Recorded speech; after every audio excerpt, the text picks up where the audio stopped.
அன்பார்ந்த மாணவ செல்வங்களுக்கு எஸ்எம்சி மேத் சார்பாக வணக்கத்தை தெரிவித்துக் கொண்டு இன்றைய தினம் இவரிடம் பரீட்சைக்கு தோற்றவுள்ள மாணவர்களுக்காக கல்வி அமைச்சால் வெளியீடு செய்யப்பட்ட 2025-26 ஆண்டுக்கான முன்னோடி பரீட்சையின் வினாத்தாள் ஒன்றின் முதல் 25 வினாக்களுக்கு விதம் இலகுவாக விடியளிக்கலாம் என்பதனை கற்றுக்கொள்வதோடு இன்றிலிருந்து பரீட்சை எதிர்நோக்கும் மாணவர்களுக்காக காலை மாலை என 2 வீடியோக்கள் பதிவேற்றம் செய்வதாக நினைத்திருக்கின்றோம்.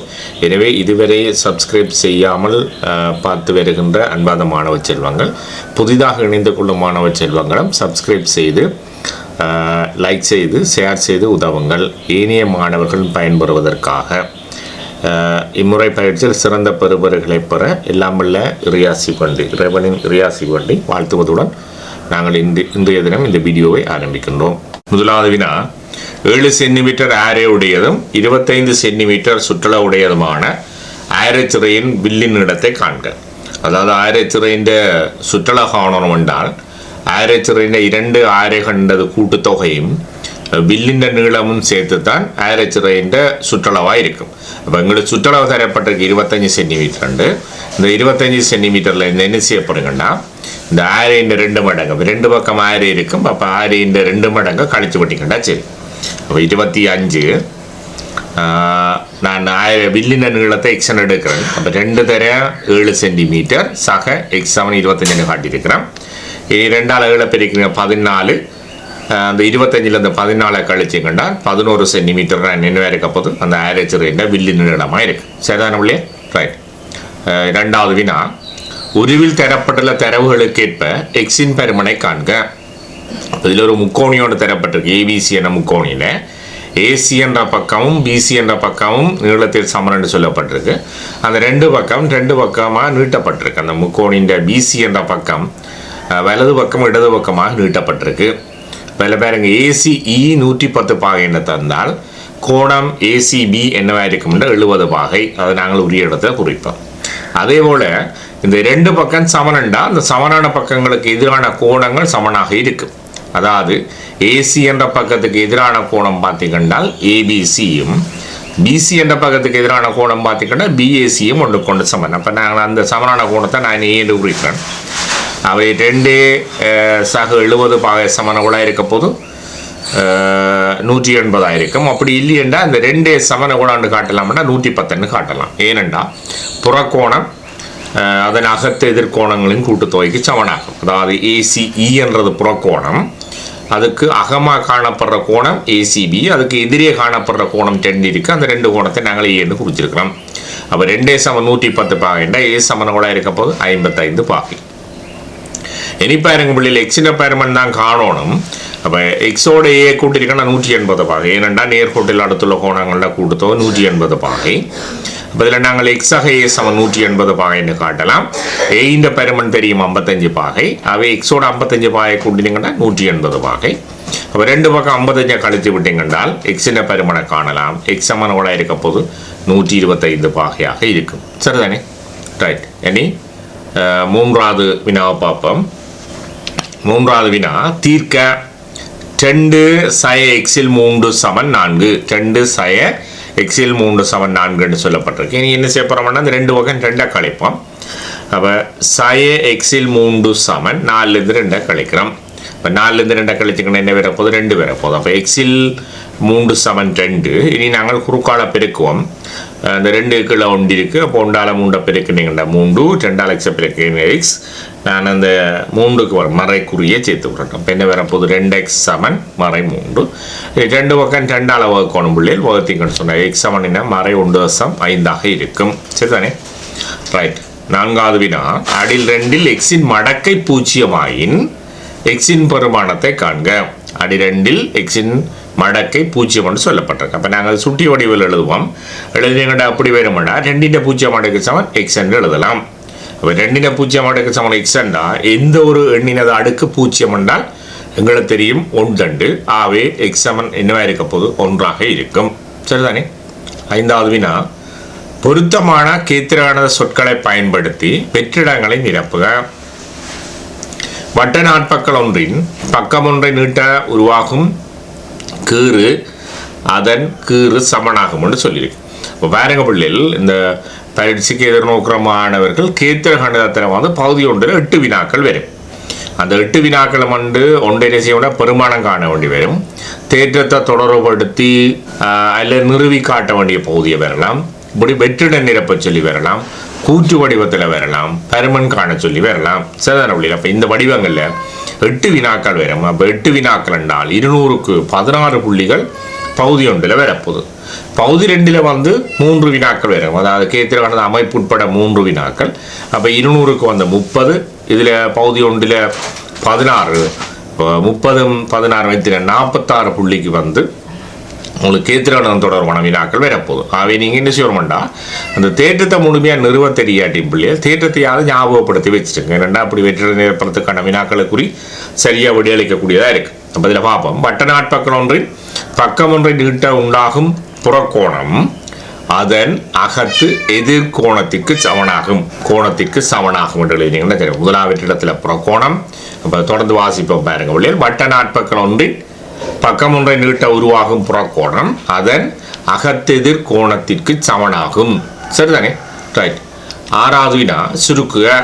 எக்ஸில் ஒன்று சய 2xல் எக்ஸய ஒன்று. இப்போ நாங்கள் என்ன சொல்கிறோம்டா, இந்த பகுதியின் சமன் இல்லாமல் இருக்கிற அச்சிராடு பிண்டமாக இருக்க பகுதியை சமப்படுத்தணும். அந்த எக்ஸைம் என்ன செய்யணும்னா 2x மாற்றணும்னா பகுதியின் தொகுதியின் 2ஆல் பெருக்குவோம். பெருக்கின எங்களுக்கு என்ன வரும்னா 2xல் 2 சய 2xல் எக்ஸய கொண்டு வரும். இனி பகுதியின் சமனாக இருந்தால் 2x போட்டுட்டு என்ன செய்ய போகிறோம், நாங்கள் அந்த கோயை அப்படியே கழிக்கலாம். அப்போ 2x 2 சய இந்த எக்ஸய ஒன்றை நான் அடைப்புக்குறிகள் எழுதுறேன். ஏனென்றால் இந்த எக்ஸை மட்டும் கழிச்சு போட்டு ஒன்றை கழிக்க விடுறீங்க. அடைப்புக்குறியில் எழுதினோம்னா அந்த மறைக்குறியால் முழுதையும் பெருக்கி நீக்க பிழை இல்லாமல் வரும். அப்போ இனி என்ன வரப்போகுதுன்னா 2xல் 2 சய எக்ஸ் ஆக 1 வரப்போகுது. இந்த 2ஓட 1 கூட்டினீங்கன்னா 3. ஆகவே 10xல் 3 சய எக்ஸ் ஆக இருக்கும். சரிதானே? ரைட். இனி 7வது வினா பார்ப்போம். 7வது வினா கீழே தரப்பட்டுள்ள தகவல்களை பயன்படுத்தி வர்க்கமூலம் 75 முதலாம் மண்டல வர்க்க பெருமானத்தை காண்க. இதில் கொஞ்சம் பெருமானங்கள் தந்திருக்கு பாருங்க பிள்ளைகள். 8.5 வர்க்கம் வந்து 72.25, 6.5 வர்க்கம் வந்து 73.96, 8.7 வர்க்கம் வந்து 75.69, 8.8 வர்க்கம் வந்து 77.44 தந்திருக்கு. இப்போ உங்களுக்கு தெரியும் பிள்ளைகள் 75ஓட பெருமானம் கூடக்கூடாது. இப்போ 75க்கு அண்மித்த பெருமானமாக இருக்கணும், விலகல் பெருமானம் வந்து மிக குறைவாக இருக்கணும். இதில் பார்த்தீங்கன்னா 8.8 பார்த்தீங்கன்னா 2.44 பெருமானம் கூடிட்டுது. 8.5 எடுத்தீங்கன்றால் 72.25 கிட்டத்தட்ட 2.75 பெருமானம் குறைவாக இருக்குது. 8.6 முழுவதும் வர்க்கத்தை எடுத்தீங்கன்னா 73, அதுக்குள்ளே 1.404 பெருமானம் குறைவாக இருக்குது. 8.7 முழுவதும் வர்க்கம் பார்த்தீங்கன்னு சொன்னால் 0.69 பெருமானம் தான் வித்தியாசமாக இருக்குது. ஆகவே அதுதான் என்ன வரைக்கும் மிக பொருத்தமாக இருக்கும். ஆகவே 75க்குரிய முதலாம் மண்டல வர்க்க பெருமானம் என்ன வரைக்கும்னா 8.7 இருக்கும். ஒரு இடத்துல கோடு போட்டாலே போதுமானது. நான் உங்களோட விளக்கத்துக்கு அதில் எழுதி காட்டேன். வர்க்கமூலம் 75 மண்டல வர்க்க பெருமானம் என்ன வரைக்கப்போது 8.7. சரிதானே? ரைட். இனி 8வது வினா தரப்பட்ட வெண்வரி படத்தில் ஏயின் எண்ணிக்கை 15, பியின் எண்ணிக்கை 8 ஆயின் A1 பியின் எண்ணிக்கை A இடைவிட்டு B நிரப்பியின் எண்ணிக்கை ஆகியவற்றை காண்க. அப்போ நாங்கள் இந்த வெண்ணுருவில் என்ன செய்ய போகிறோம், ஏயின் எண்ணிக்கைன்னா இந்த வட்டத்தில் அந்த விளிம்பில் 15 குறிப்போம். பியின் எண்ணிக்கை 8 சொல்லப்பட்ட கதையும் விளிம்பில் குறிப்போம். இந்த 8க்கும் 7க்கும் இடையில் உள்ள வித்தியாசம் 2 வட்டங்களுக்கும் இடைப்பட்ட பிரதேசத்தை குறிப்போம். அதான் இடைப்பட்ட பிரதேசமாக இருக்க போது. இப்போ 15ல் இந்த 8 கழிச்சுக்கிட்ட 7 இந்த இடத்த குறிப்போம். இப்போ முதலாக பாருங்க என்ன கேட்டா A1 பியின் எண்ணிக்கை என்னவா இருக்கும்னா ஏக்கு சமனாக இருக்கும். ஏனெண்டா ஏயின் ரூபத்தோட பியா இருக்கிறபடியா இதில் A1 பியின் எண்ணிக்கை ஏக்கு சமன். ஆகவே A1 பியின் எண்ணிக்கை நாங்கள் முதல்ல என்ன எழுதலாம், 15 எழுதுவோம். அடுத்த கேட்டிருக்கு பி தவிர்ந்த இடைவெட்டு A. அப்போ பி தவிர்ந்த இடைவெட்டு A என்றால் இந்த 2 வட்டத்துக்கும் இடையில் உள்ள பிரதேசம் 2 குறிச்சிருக்கிறோம். அதுதான் என்னவா இருக்கும், அந்த பி தவிர்ந்த இடைவெட்டு A ஆக இருக்க போது. அப்போ அதில் பெருமானம் என்ன 7. சரிதானே இல்லையா? இதில் 1 விடியளிச்சுக்கண்டா 1க்கு விடியளிக்கிற சந்தர்ப்பத்தை 1 புள்ளியும் மற்ற விடியளிச்சா 2 புள்ளிகளும் வரும். அப்போ நீங்கள் 2ஐயும் கவனமாக செய்யணும். இதில் ஒரு பிரச்சனை மாறத்துக்கு சந்தர்ப்பம் இல்லை. ரைட், அடுத்த பார்ப்போம். 9வது வினா. தரப்பட்ட உருவில் ஏடிபி கோணம் ஏடிபி சமன் கோணம் ஏசிபி ஆகும். ஏபிசி ஏபிடி ஆகிய முக்கோணச் சோடிகள் ஒருங்கி செய்வதற்கான சந்தர்ப்பம் யாது? இப்படி சொல்லிக்க நீங்கள் இந்த செங்கோணத்தை கண்டோன பிள்ளைகள் என்ன செய்வீங்கன்னா செம்பக்கம் பக்கம் வந்து வேகமாக குறிச்சுவீங்க. என்னென்னா அந்த தரப்பட்ட கோணத்தை மறந்துடுவீங்க. இப்போ எங்களுக்கு இந்த செங்கோணம்ன்றது கோணம் தான், ஒரு கோணம். இன்னொரு கோணம் தரப்பட்டிருந்தால் நீங்கள் கட்டாயம் யோசிக்கணும், என்ன இது செம்பக்கம் பக்கம் நிபந்தனையில் ஒரு ஈஸியாது. ஏனென்னா இதில் செம்பக்கம் சமன் சொல்லல. அப்போ அதையும் நீங்கள் கவனிக்கணும். அப்போ நாங்கள் என்ன செய்யப்படுறோம், தரப்பட்ட கோணத்தை குறிப்போம். ஏடிபி இதுக்கு சமன்னா ஏசிபிக்கு சமன். அப்போ ஏடிபியை நான் எக்ஸ்ன்னு குறிக்கிறேன், அதே போல் ஏசிபியை நான் எக்ஸ்ன்னு குறிக்கிறேன். இனி பார்த்தீங்கன்னா பிள்ளையா அந்த சமனான ரெண்டு கோணம் நாங்கள் குறிக்கப்பட்ட கோணத்துக்கு எதிரான பக்கம், அதாவது ஏடிபி என்ற கோணத்துக்கு எதிரான பக்கம் ஏவி, அதே போல் மற்ற முக்கோணியில் ஏசிபி என்ற கோணத்துக்கு எதிரான பக்கம் ஏவியாக இருக்கு. அப்போ இதில் என்னவா இருக்கும், அந்த சமனான கோணத்துக்கு எதிரான பக்கங்கள் ரெண்டு முக்கோணியிலும் சமனாக இருக்கு. ஆகவே ஒரு கோணம் செங்கோணம் என்று தரப்பட்டிருக்கு ரெண்டு முக்கோணியிலே. ஆகவே என்னவா இருக்கும், செங்கோணத்தால் ரெண்டு முக்கோணியின் சமன், தரப்பட்ட கோணத்தால் ரெண்டு முக்கோணின் கோணங்கள் சமன். அந்த சமனான கோணங்களுக்கு எதிரான பக்கம் ஏவி என்று பொது பக்கமாக இருக்குது. ஆகவே இவ்விரு முக்கோணிகளும் என்னென்றா கோணம் கோணம் பக்கம் என்ற நிபந்தனையில் ஒருங்கி செய்யும். கோணம் கோணம் ஒத்த பக்கம் என்ற நிபந்தனையில் ஒருங்கி செய்யப்படி. இதில் கேட்டது ஒருங்கி செய்வதற்கான சந்தர்ப்பம் உண்டா, கோணம் கோணம் பக்கம் என்று குறிச்சிங்கண்டா சரி சரிதான இல்லையா? ரைட், இதில் புல விடுறதுக்கு வாய்ப்புகள் நிறைய இருக்குது. இதில் கொஞ்சம் கவனமாக பாரு. ரைட், 10வது வினா. தரப்பட்ட அட்டவணைக்கேற்ப ரூபாய் 12,000 வருமான வரியாக செலுத்தும் ஒருவரது ஆண்டு வருமானத்தை காண்கண்டு கேட்டு. இதில் கவனிக்க வேண்டிய விஷயம் என்னென்னா, முதல் ரூபாய் 1,800,000 வரி விலக்கு அளிக்கப்பட்டிருக்கு. அடுத்து வார 1 மில்லியன் ரூபாய்க்கு 6% என்று சொல்லப்பட்டிருக்கு. அப்போ நீங்கள் சில நேரம் யோசிக்கலாம் 6% வரி மட்டும்தான் பெறுதுன்னு சொன்னால் இந்த 12,000 ரூபாய் வருமான வரி செலுத்துகிற தொகை மட்டும்தான் வருமானம் யோசிக்கக்கூடாது. நீங்கள் என்ன செய்யுங்க, எல்லாரும் இந்த 6% 12,000 ரூபாண்டா 1% கண்டு 100ஆல் பெருக்கிறீங்கன்றால் அந்த 12,000 ரூபா வருமான வரி செலுத்துவதற்கான வருமானத்தை மட்டும் கண்டுபிட்டு எழுதுகிற பிள்ளைகள் இருக்குது. அதோடு நாங்கள் என்ன செய்வோம்னா அந்த வரி விலக்களிக்கப்பட்ட தொகையும் கூட்டணும். உங்களுக்கு ஒரு விஷயம் தெரியும், இவர் 12,000 ரூபா வருமான வரி செலுத்துகிறாருண்டா 1,800,000 விட அதிகமான ஒரு தொகையை வருமானமாக உழைக்கிறார் என்று உங்களுக்கு தெரிஞ்சிருக்கணும். சரிதானே இல்லையா? ரைட், அப்போ நாங்கள் என்ன செய்ய போகிறோம்னா இந்த 12,000 ரூபா வருமான வரி செலுத்துவதற்குரிய வருமானத்தை கண்டுபிடிப்போம். இது என்ன இருக்க போகுதுன்னா அவற்றை வருமானத்தின் 6% தான் இந்த 12,000 ரூபாயாக இருக்கும். ஆகவே நாங்கள் 1% கண்டு அதை 100ஆல் பெருக்கின வேண்டாம் அந்த 12,000 ரூபா வருமான வரி செலுத்துவதற்குரிய வருமானத்தை காணலாம். அப்போ நாங்கள் என்ன செய்ய போகிறோம், இந்த 12,000 6ஆல் வகுத்து 100ஆல் பெருக்குவோம். அப்போ 12,000 6ஆல் வகுத்தீங்கன்னா 12,000 வகுத்தீங்கன்னா 2, ஆகவே 2,000 100 எவ்வளோ 200,000. இதோட என்ன செய்ய போகிறோம்னா வருமான வரி விலக்களிக்கப்பட்ட 1,800,000 கூட்டுவோம். கூட்டினோம்னு சொன்னால் எவ்வளோ வர போகுதுன்னா 2 மில்லியன் ரூபாயாக இருக்கும். அதாவது 12,000 ரூபா வருமான வரி செலுத்தும் ஒருவரது வருமானம் எப்படி இருக்க போகுதுன்னா இந்த அட்டவணைக்கேற்ப 2 மில்லியன் ரூபாயாக இருக்கும். சரிதானே? ரைட். இனி 11வது வினா. பின்வரும் அட்சரகணத உறுப்புகளின் போமசியை காண்க. அதாவது பொது மடங்கில் சிறியது. முதல் எண்களுக்கு போமசி காண்றதை பார்ப்போம் பிள்ளைகள், அதுக்கப்புறம் உங்களுக்கு பிரச்சனை இருக்காது. 2, 3க்கும் போமசி பார்த்தீங்கன்னா 6, அதே போல் 3க்கும் 4க்கும் போமசி பார்த்தீங்கன்னா 12. இப்போ 2, 3, 4க்கு போமசியை பார்த்தீங்கன்னா இந்த 3 தர 2க்குள்ள ஒரு 2 ஒரு 3 பெருக்கம் இருக்குது. 4ல் 2 தர 2 இருக்கு. ஆகவே மேலதிகம் அந்த 2க்கும் 3க்கும் போமசியை விட ஒரு 2ஆல் பெருக்கி விட்டோம்னா சரி. அப்போ வேற போது 12. அதுக்கப்புறம் என்ன செய்ய போகிறோம்னா அந்த அட்சரகணத உறுப்பில் வலுவில் கூடின உறுப்பை இதுக்குள்ள எழுதுவோம். அப்போ 2, 3, 4க்குரிய போமசி 12. அட்சரகணத உறுப்பில் வலுவில் கூடினதை பார்த்தீங்கன்னா எக்ஸ் என்ற உறுப்பு எடுத்தீங்கன்னா எக்ஸ் வர்க்கம் இருக்குது, y என்ற உறுப்புன்னா y மட்டும்தான் இருக்குது. அவையே இந்த 3 அட்சரகணத உறுப்புகளுக்கு உரிய போமசி என்ன வேற இருக்க போகுதுன்னா 12 எக்ஸ் வர்க்கம் y ஆக இருக்கும். சரிதானே? ரைட். 12வது வினா. கீழே தரப்பட்டுள்ள தரவுகளுள் தொடரான தரவுகளை தெரிவு செய்து அதன் எதிரே சரி குறியை இடுக. அப்போ உங்களுக்கு தெரியும் பின்னகமான தரவு தொடரான தரவுன்ற விஷயம் தெரியும். பின்னகமான தரவுண்டா பிள்ளைகள் முழு எண் பெருமானத்தில் வரும். தொடரான தரவண்டா முழுவன் பெருமானங்களும் பெறலாம். முழுவன் பெருமானத்துக்கு அண்மித்த பெருமானங்களை கொண்ட பெருமானங்கள் வரும். பொதுவாக முழுவன் பெருமானங்கள் வாரது தொடரான தரவுக்கு குறைவு.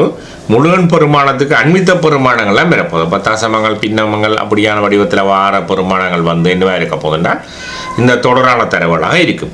ஒரு குடும்பத்தில் உள்ள அங்கத்தவரின் எண்ணிக்கை முழுவன் பெருமானத்தில் இருக்கும். ஆகவே அது வந்து பின்னகமான தரவு, அது தொடரான தரவாக அமையாது. ஆகவே அந்த கூற்றின பிழையாக இருக்கும்.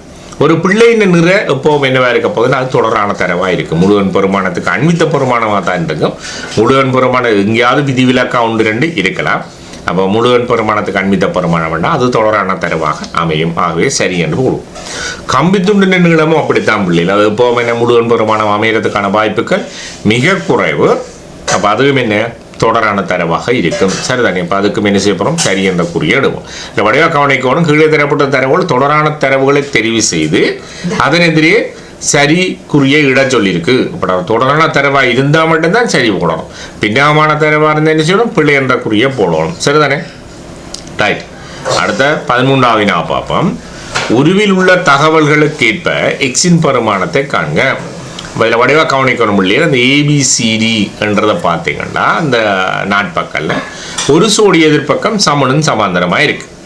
அப்போ ஒரு சோடி எதிர்ப்பக்கம் சமனும் சமாந்தரமாக இருந்தால் அந்த ஏபிசிடி என்ற நாட்பக்கல் என்னவா இருக்கும்? இணைகரம் என்றதை ஞாபகப்படுத்தணும். அதுக்குள்ள பாருங்க, இன்னொன்று உள்ளுக்குள்ள ஒரு செங்கோண முக்கோணி ஒன்று வந்திருக்கு. செங்கோணம் அல்லாத மற்ற கோணத்தில் ஒரு கோணம் 30 வாகைன்னு சொல்லியிருக்கு. ஆகவே நாங்கள் அந்த மெற்றிய கோணத்தை கண்டுபிடிக்கலாம். அவ்வளோ 30 வாகைனா மற்றது என்ன பிள்ளைகள் அந்த செங்கோணத்தை தவிர மற்ற 2 கோணங்களும் சேர்ந்து கூட்டினா 90 வாக வேணும். அப்போ மெற்றிய கோணம் என்ன வேறு? ஒரு கோணம் 30 தந்தால் மற்றது 60. இனி உங்களுக்கு இது இணைகரம் ஒன்று நாங்கள் கதைச்சிருக்கிறோம். என்ன நாட்பக்கத்தில் ஒரு சோடி எதிர்ப்பக்கம் சமணன் சமாந்திரமாக இருந்தால் அந்த நாட்பக்கத்தில் வந்து இணைகரம் உண்டு முன்னுக்க படிச்சிருப்பீங்க. ஆகவே எதிர்கோணம் சமரண்டா ஏபி சி என்ற கோணம் 80 பாயின்னு தந்திருக்கு. இந்த ஏடிசி என்ற கோணம் 2ஆக பிரிச்சிருக்கு. அது எக்ஸ் பாயின்னு தந்திருக்கு. மற்ற நாங்கள் 60ன்னு கண்டுருக்கிறோம். இந்த 60ஓட எக்ஸை கூட்டினீங்கன்றால் எந்தக்கு சமன் என்றால் ஏபிசி என்ற கோணம் 80 பாய்க்கு சமன். அப்போ நான் எழுதுகிறேன் எக்ஸாக 60 பாகை சமன் 80 பாகை எழுதுகிறேன். நீங்கள் காரணங்களை பிராக்கெட்டுக்கு எழுதணும். இணைகரத்தின் எதிர்கோணங்கள் சமன். அப்போ 2 பக்கம் என்ன செய்ய போகிறோம்? அந்த 60 கழித்து விட்டோம்னால் எக்ஸ் சமன் 20 பாகையாக இருக்கும். சரிதானே? ரைட். இனி 14வது வினா. குறுக்குவெட்டு முகத்தின் பரப்பளவு 36 சென்டிமீட்டர் வர்க்கமாக உள்ள அரியம் ஒன்றின் நீளம் 12 சென்டிமீட்டர் ஆகும். அதன் கனளவை காண்க. அப்போ குறுக்குவெட்டு முகம் என்ற கதைச்சா பிள்ளைகள் அநேகமாக சீரான வெட்டு முகங்களுடைய திண்மங்களுக்கு தான் நிவாரண விஷயங்களை சொல்லிவிடும். அப்போ சீரான வெட்டு முகத்துடைய திண்மங்களோட கனளவுக்கு கேட்க குறுக்குவெட்டு முகத்தில் பரப்ப என்ன செய்யும்? நீளம் அல்லது உயரத்தால் பெருக்கணும். சீரான வெட்டு முகங்களுடைய திண்மங்கள் என்று பார்த்தீங்கன்னு சொன்னால் சதுரமுகி, கனவுரு, அரியம், உருளை இவ்வாறான திண்மங்கள் வரும். அப்போ வெட்டு முகத்தின் பரப்பு தந்திருக்கணும் 36 சென்டிமீட்டர் வர்க்கம், நீளம் 12. அந்த 36 என்ன செய்ய போகிறாங்க? 12ஆல் பெருக்கினீங்கன்னா அந்த அரியத்தின் கனளவு வரும். அப்போ கனளவு சமன் 36 தர 12. 36 12ஆல் பெருக்க போகிறேன். 12 72 7 12 36 7 43. அப்போ 432 சென்டிமீட்டர் கனமாக இருக்கும். சரிதானே? இது மாற மாதிரி கேட்கலாம் இல்லையா? கனளவை தந்து அடிப்பரப்பு தந்து உயரத்தை கேட்கலாம், குறுக்குவெட்டு முகப்பரப்பு தந்து இதில் தந்த வேறு நீளத்தை தந்து கேட்கலாம். அப்படி ஏதோ ஒரு கேட்டால் நீங்கள் செய்யக்கூடிய மாதிரி இருக்கணும். சரிதானே? ரைட். 15வது வினா. இறக்குமதி செய்யப்படும் பொருள் ஒன்றுக்கு 8 வித தீர்வை அறவிடப்படுகின்றது. அப்பொருளுக்கான தீர்வையாக 40,000 ரூபா அறவிடப்பட்டதையும் தீர்வை செலுத்துவதற்கு முன்னரான பொருளின் பெறுமதியை காண்க. இப்போ சொல்லியிருக்கு பொருளின் பெறுமதியின் 8% தீர்வை தான் 40,000 என்று சொல்லியிருக்கு. இது என்ன கேட்டிருக்குன்னா தீர்வைக்கு முன்னர் பொருளின் பெறுமதி. அப்போ நாங்கள் அந்த 100 வீதம் பொருளின் பெறுமதியாக இருந்தால் அதில் 8% தீர்வையாக இருக்க போதும். அப்போ நாங்கள் என்ன செய்ய போகிறோம்னா 8% தீர்வத்தொகை சொல்லப்பட்டிருக்கு 40,000 என்றால் 1% கண்டு 100ஆல் பெருக்கினவண்டா என்னவா இருக்கும்? அந்த பொருளில் பெறுமதி வரும். சரிதானே? அப்போ பொருளில் பெறுமதியை காண்றதுக்கு என்ன செய்ய போகிறோம்? 40,000 8ஆல் வகுத்து 100ஆல் பெருக்க போகிறோம். இப்போ 40 8ஆல் வகுத்து கண்டால் 5 முறை, 40,000 8ஆல் வகுத்து கண்டால் 5,000 முறை, 5,000 100ஆல் பெருக்கிறீங்கன்னா 500,000 ரூபாயாக இருக்கும். அப்போ பொருண்ட பெறுமதி அதாவது தீர்வைக்கு முதல் பொருளில் பெறுமதி எவ்வளோ இருக்க போதென்றால் 5,000 ரூபாயாக இருக்கும். சரிதானே? ரைட். இனி 16வது வினாவை பாருங்க பிள்ளைகள். உருவில் EG 2 சென்டிமீட்டர் ஆகும். தரப்பட்டுள்ள தகவல்களை கொண்டு முக்கோணி ஏபிசியின் நீளத்தை காண்க. அப்போ இப்படி ஒரு முக்கோணி தந்து பக்கங்கள் நீளங்கள் எல்லாம் இப்படி சமன் என்று சொல்லப்பட்டால் உங்களோட ஞாபகம் பெறணும் பிள்ளைகள் அந்த நடுப்புள்ளி தேட்டம். இப்போ ரெண்டு பக்கம் ஒரு முக்கோணியில் ரெண்டு பக்கத்தில் நடுப்புள்ளியில் நினைச்ச ஒரு கோடு வரைஞ்சா நடுப்புள்ளி தேட்டம். ஒரு முக்கோணின் ஒரு பக்கத்தில் நடுப்புள்ளி கூடாக மற்ற பக்கத்தில் சமாந்தரம் வரையப்பட்டிருந்தால் நடுப்புள்ளி திட்டத்தில் மறுதலை திட்டம். இதை ஞாபகம் வச்சுருங்க. இதுக்குள்ள பாருங்க பிள்ளைகள், இந்த பிடிஎஃப் என்ற முக்கோணியை கருதினீங்கன்றால் பிடி என்ற பக்கத்தில் நடுப்புள்ளி இ அப்படி என்று சொன்னால் பி சமன் இடி என்ற அந்த கோடு மூலம் தரப்பட்டிருக்கு. அதே போல் பிஎஃப் என்ற பக்கத்தில் நடுப்புள்ளியை பார்த்தீங்கன்னா ஜி, அதில் பிஜி சமன் ஜிஎஃப் என்ற கோடு சொல்லப்பட்டிருக்கு. அப்போ உங்களுக்கு தெரியும் ஒரு முக்கோணியின் ரெண்டு பக்கங்கள் நடுப்புள்ளி இணைக்கிற நேர் கூட மூன்றாம் பக்கத்து சமாந்திரமும் அரைவாசியாகவும் இருக்கும். அப்போ இஜி சமாந்திரம் என்னென்று காட்டலாம், டிஎஃப் என்று காட்டலாம். இதில் இஜியின் நீளம் 2 சென்டிமீட்டர் தந்தால் அதில் 2 மடங்காக டிஎஃப் இருக்கும். அப்போ நான் முதல் சமாந்திர கோட்டை குறிக்கிறேன். அதுக்கு பிறகு என்ன செய்ய போகிறோம்னா இந்த இஜியின் பெருமானம் 2 குறிக்கிறேன். அதில் 2 மடங்கு டிஎஃப் அதை 4 குறிக்கிறேன், 4 சென்டிமீட்டர்னு குறிப்போம். இனி பாருங்க வழியில் இந்த மற்ற முக்கோணியை பாருங்க. இந்த முக்கோணி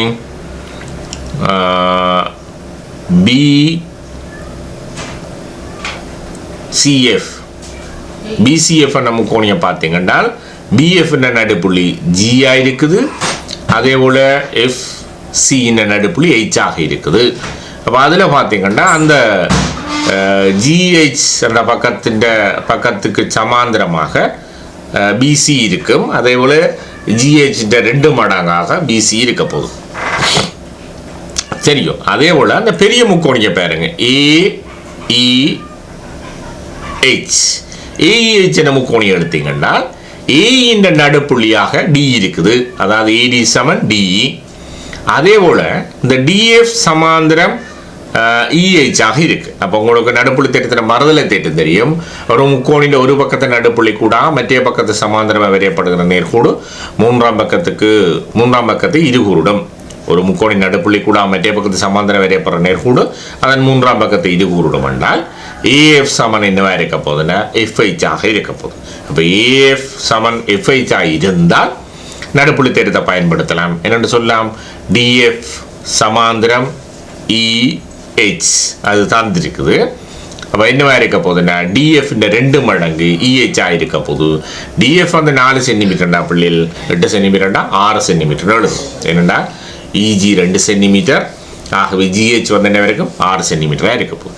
இனி முக்கோணி பிஜிஎஃப் கருதினீங்கன்னு சொன்னால் முதல் கதைச்சினால் 2 பக்கத்தில் நடுப்புள்ளியாக இருந்தால் மூன்றாம் பக்கத்துக்கு சமாந்திரமாகவும் அதன் அரைவாசியாகவும் இருக்கும். ஜிஹெச் 6 சென்டிமீட்டர்னால் பிஜி என்ன வரைக்கும் அதில் 2 மடங்காக இருக்க போகுது, ஆகவே 12 சென்டிமீட்டராக இருக்க போகுது. இதில் கேட்டது என்ன, பிசி நிலங்கிட்டு இருக்கு, ஆகவே பிசி சமன் 12 சென்டிமீட்டராக இருக்கும். சரிதானே, ரைட். இனி 17வது வினா, sin θ சமன் 10/8 ஆயின் cos θவை காண்க.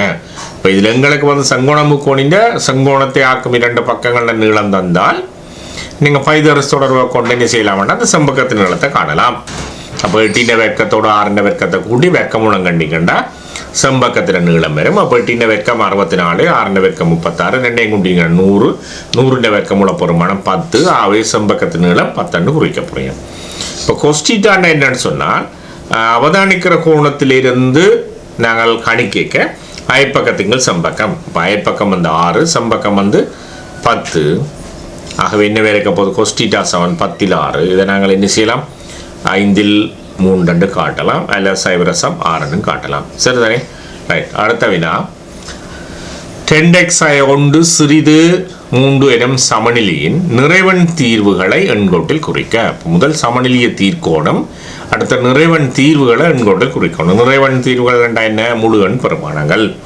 அப்போ 10x ஒன்று சிறிது 3, அப்போ 2 பக்கம் நாங்கள் 1 கூட்டுவோம். கூட்டினீங்கண்டா பிள்ளைகள் 10x சிறிது 4 2 பேரை போது 2 பக்கம் 2 அளவகத்தை விட்டோம்னா எக்ஸ் சிறிது என்னவா இருக்கும், 2 இருக்கும். அப்போ எக்ஸ் என்ற பெருமானம் என்ன, 2 விட சிறிது. அப்போ 2 விட சிறிதாக இருக்கிற நிறைவன் தீர்வுன்னு சொன்னால் 2 விட குறைவாக இருக்கிற முழு எண்ணை பார்த்தீங்கன்னா பிள்ளைகள் 1 0 மறை 1 மறை 2 மறை 3 இருக்கும். சரிதானே, அப்போ நாங்கள் இதை எண்கோட்டில் குறித்தோம்டா. சரி, ரைட். 19வது வினா, தரப்பட்டுள்ள வட்டத்தின் மையம் O ஆகும் எக்ஸின் பெருமானத்தை காண்க. இதில் பாருங்க, ஓ வந்து என்ன வேண்டாம் மைய கோணத்தை குறிக்குது. அதாவது ஏஓடி மைய கோணமாகவும் ஏசிடி வந்து பரிதி கோணமாகவும் இருக்குது. இதில் பரிதி கோணம் வந்து உங்களுக்கு தந்திருக்கு பிள்ளையில் கூட வேண்டாம் 36 பாகைன்னு சொல்லியிருக்கு. அதாவது ஏசிடி வந்து 36 பாகைன்னு தந்திருக்கு. இப்போ 36 பாகைன்னு 2 மடங்கு தான் என்னவாக இருக்க போது கோணம் ஏஓடியாக இருக்க போது மைய கோணமாக இருக்கிறபடியா. அப்போ நாங்கள் என்ன செய்ய போகிறோம் என்றால் ஏஓடி சமம் 36 2 மடங்கு 72 பாகை. இனி பாருங்க பிள்ளைகள் அந்த மையத்திலிருந்து ஏசி என்ற நான்கு வரையப்பட்ட செங்குத்து அதில் செங்கோணம் குறித்து காட்டப்பட்டிருக்கு. அப்போ அதில் வந்து புறக்கோணம் வந்து 90 பாகையாக இருக்குது. புறக்கோணம் அதன் அகத்து எதிர்கோணங்களோட கூட்டுத்தொகை சமன். இப்போ 72 பாகையோட எக்ஸர் கூட்டினவன்டா என்னத்துக்கு சமன்டா 90 பாகையாக இருக்க போகும். புறக்கோணம் அதன் அகத்து எதிர்கோணங்களின் கூட்டுத்தொகைக்கு சமனாக கொண்டு நீங்கள் அந்த காரணத்தை கட்டாயம் எழுதணும். இனி என்ன செய்ய போகிறீங்க 72 90 கழிக்க போகிறீங்க. கழிச்சு கண்டால் எக்ஸ் சமனோட இருக்க போது 18 பாகையாக இருக்கும். சரிதானே. இப்போ இந்த தரவுகளுக்கு அமைய எக்ஸின் பெருமானம் என்ன 18 பாகைன்னு கண்டிருக்கோம். சரிதானே. ரைட். 20வது வினா ஆள்கூற்று தளத்தில் காட்டப்பட்டுள்ள நேர்கோடு ஏபியின் சமன்பாட்டை எழுதுக. இப்போ நேர்கோடு வந்து இந்த தளத்தில் வரைஞ்சிருக்கு. ஏபியின் நேர்கோட்டை வரைஞ்சிருக்கீங்கன்னா முதல் ஆள்கூற்று புள்ளிகளை குறிப்பான். ஏ என்ற ஆள்கூற்று புள்ளியை பார்த்தீங்கன்னா 0,4, பி என்ற ஆள்கூற்று புள்ளியை பார்த்தீங்கன்னா 2,2. ரெண்டு புள்ளிகளை கூட ஆச்சரிய நேர்கூட்ட சமன்பாடு நாங்கள் 10ஆம் ஆண்டில் படிச்சிருக்கிறோம். இப்போ உங்களுக்கு பிரச்சனை இருக்கா? முதல் படித்திறனை காணுவோம். படித்திறனை காணணும்னா வையாள்கூறு வித்தியாசத்தின்கள் எக்ஸ் ஆள்கூறு வித்தியாசம்.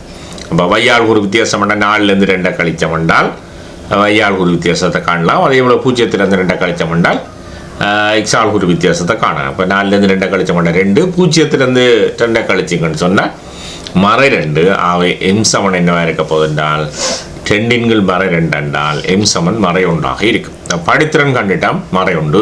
வெட்டுத்துண்டு படத்தை பார்த்து தெரியும். அந்த நேர்கோடானது வையச்ச என்ன செய்து 4 வெட்டி கொண்டு போகுது. அவை வெட்டுத்துண்டு 4. அப்போ சி சமன் 4 கண்டா இனிய பார்த்து எழுதுறது.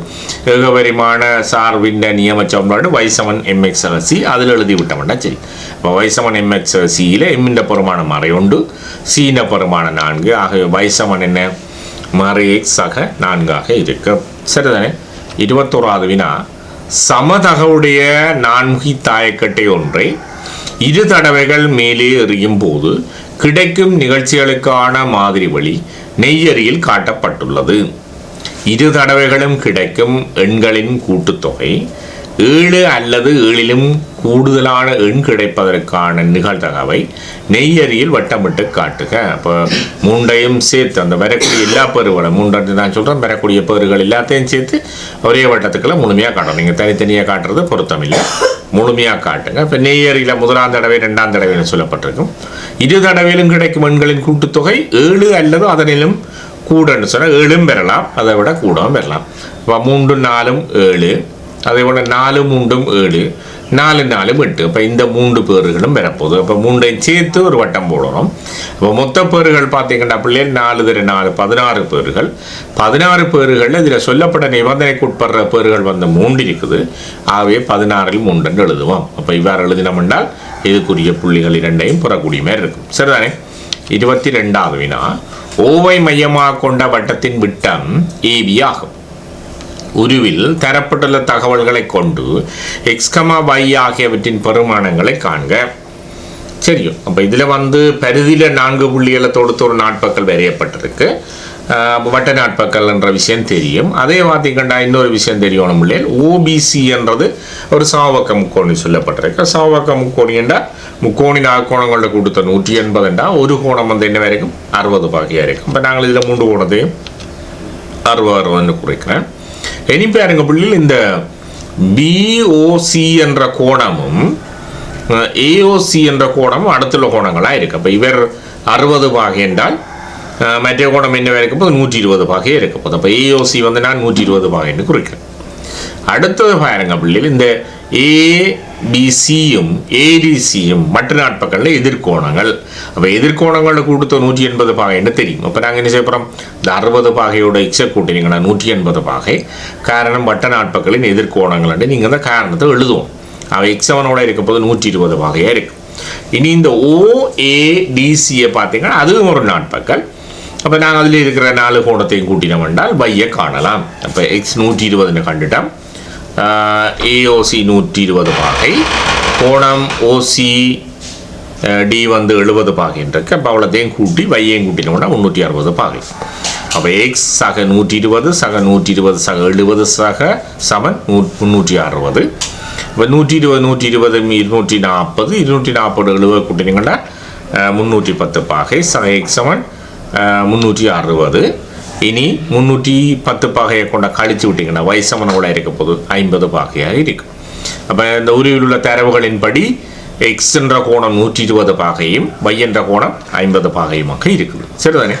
ரைட். 23வது வினா, செகண்டுக்கு 8 மீட்டர் எனும் கதியில் பயணிக்கும் மின்னுயர்த்தி ஒன்றில் கோபுரம் ஒன்றின் கீழ்த்தளத்தில் இருந்து 320 மீட்டர் உயரத்தில் உள்ள மாடிக்கு செல்வதற்கு எடுக்கும் காலத்தை காண்க.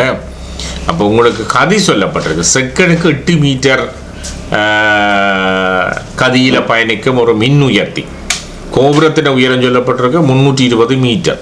அப்போ 320 மீட்டர் உயரத்துக்கு செகண்டுக்கு 8 மீட்டர் கதியில் செல்லும் உயர்த்தியால் செல்றதுக்கு எவ்வளோ நேரம் எடுக்கணும்னு கேட்டிருக்கு. அப்போ நாங்கள் என்ன செய்ய போகிறோம், அந்த உயரத்தை கதியால் வகுத்து விட்டோம்னா எடுக்கிற நேரம் வரும். இப்போ உயரம் 320 மீட்டர், கதி வந்து 8 மீட்டர் பர் செகண்ட். செகண்டுக்கு 8 மீட்டர், அவை மீட்டர் சுருக்கலாம். 320 8ஆல் வகுத்தீங்கன்னா 8×32, அவை 320 8ஆல் வகுத்தீங்கன்னா 40 செகண்டாக இருக்க போகுது. சரிதானே? அப்போ எடுக்கிற காலம் வந்து 40 செகண்டாக இருக்கும். 24வது வினா, தாயம். முதல் இந்த 2 தாயத்தையும் பெருக்க எங்களுக்கு எவ்வாறான தாயம் விடியாக கிடைக்கும்ன்றதை முதல் பார்ப்போம். இப்போ முதலாவது தாயத்தின் வரிசையை பார்த்தீங்கன்னா 2 தர 2, பி என்ற தாயத்தின் வரிசையை பார்த்தீங்கன்னா என்ன வரும் 2 தர 1. இப்போ முதலாவது தாயத்தின் நிரலும் 2வது தாயத்தின் நிறையும் சமனாக இருந்தால் தான் பெருக்கலாம். அப்போ அதை 2ஐயும் சுருக்கி விட்டோம்னா எங்களுக்கு 2 தர 1 தாயத்தின் பெருக்கத்துக்குரிய மூலங்கள்லாம் நெஞ்சபடியாக அமைய போகுது. அப்போ நாங்கள் என்ன செய்ய போகிறோம்னா அந்த 2ஆல் 0 பெருக்குவோம். 0 பெருக்கிறோம்னா 0. இனி மறை 1ஆல் மறை 2 பெருக்கிறீங்கன்னா 2. அவை முதலாவது மூலம் என்ன இருக்க போகுதுன்னா 2ஆக இருக்க போகுது. அடுத்த 0ஆல் 0 பெருக்கிறீங்கன்னா 0, 4ஆல் மறை 2 பெருக்க 8, அவை மறை 8ஆக இருக்க போகுது. அப்போ ஏதர பி வந்து என்ன இருக்க போகுது 2 மறை 8 அந்த மூலங்களை கொண்டு அமையும். இனி 25வது வினா, முக்கோணி ஏபிசி என்பது செங்கோண வடிவமான தடாகம் ஒன்றாகும். முக்கோணி 3 பக்கங்களிலும் சமதூரத்தில் உள்ள புள்ளி பியின் அமைவிடத்தை காண்பதற்கான பூரணமற்ற பரிம்படி படம் காட்டப்பட்டுள்ளது. பரிம்படி படத்தை பூரணப்படுத்தி பியை குறிக்கட்டாம். அப்போ பாருங்க, ஏபிசி என்ற செங்கோண முக்கோண வடிவில் அமைந்த ஒரு தடாகமாம் 3 பக்கத்திலும் இருந்து சமதூரத்தில் சொன்னால் உள்வட்ட மையம், 3 உச்சிகளிலும் இருந்து சமதூரத்தில் உள்ள புள்ளின்னு சொன்னால் சுற்றுவட்ட மையமாக இருக்கும். அப்போ உள்வட்டத்தின் மையத்தை நாங்கள் கண்டுபிடிக்கணும். இப்போ ஒரு கோணத்தின் இருவுராக்கி தந்தால் மற்ற கோணத்தின் இருவுராக்கி அமைச்சு விட்டாங்கன்னா சரி. இப்போ பி என்ற கோணத்தில் இருவுராக்கி தரப்பட்டிருக்க பிள்ளைகள் நாங்கள் சி என்ற கோணத்தில் இருவுரு அமைக்கணும்னு சொன்னால் சி என்ற புள்ளியில் வச்சு ஒரு வில் ஒன்று வெட்டுவோம். அந்த வில்கள் வெட்டி அந்த கோடுகளில் பரப்புற 2 புள்ளியிலும் வந்து இவ்வாறு 2 விட்களை வெட்டி அந்த புள்ளியில் நினைச்ச ஒரு கோடாக்குவோம். இப்போ ஆரம்பத்தில் தரப்பட்ட கோண இருவுராக்கி கோட்டையும் தற்போது அமைக்கிற கோண இருவுராக்கி கோட்டையும் இடைவெற்ற புள்ளி தான் என்ன வரைக்கும் பியாக இருக்கு. இப்போ இதுலேருந்து நீங்கள் சுற்றுவட்டம் அமைக்க உங்களுக்கு தெரிந்தான புள்ளியல். இதுலேருந்து ஒரு பக்கத்து செங்குத்தை கீறி அந்த செங்குத்து கோடு ஒரு பக்கத்தை இடைவெற்ற புள்ளியை ஆரியாக கொண்டு வட்டமுட்டை கீறிங்கன்னா முக்கோணின 3 பக்கத்தை உள்புறமாக தொட்டு செல்லும். அப்போ அது என்ன வரைக்கும் முக்கோணிக்குரிய உள்வட்டமாக அமையும். அப்போ இந்த புள்ளி தான் என்ன பி. சரிதான புள்ளியில். அப்போ நாங்கள் இன்றைய தினம் 1-25 பெரியான வினாக்களுக்கு இவ்வாறு விடியளிக்கிற சந்தர்ப்பத்தில் முழுமையாக நீங்கள் 50 புள்ளிகளை பெறக்கூடியதாக இருக்கும். எனவே அன்பார்ந்த மாணவ செல்வங்கள், புதிதாக இணைபவர்கள் சப்ஸ்கிரைப் செய்து அதிகம் பகிர்ந்து ஏனைய நண்பர்களும் பயன்பெறுவதற்கு உதவுவதுடன் இம்முறை பயிற்சியில் சிறந்த பெறுபவர்களை பெற வாழ்த்தி மற்றும் ஒரு வீடியோவில் சந்திக்கும் வரை உங்களை வணக்கம் கூறி விடைபெற்று செல்லும் உங்கள் ஆசிரியர் கே. செல்வா. நன்றி, வணக்கம்.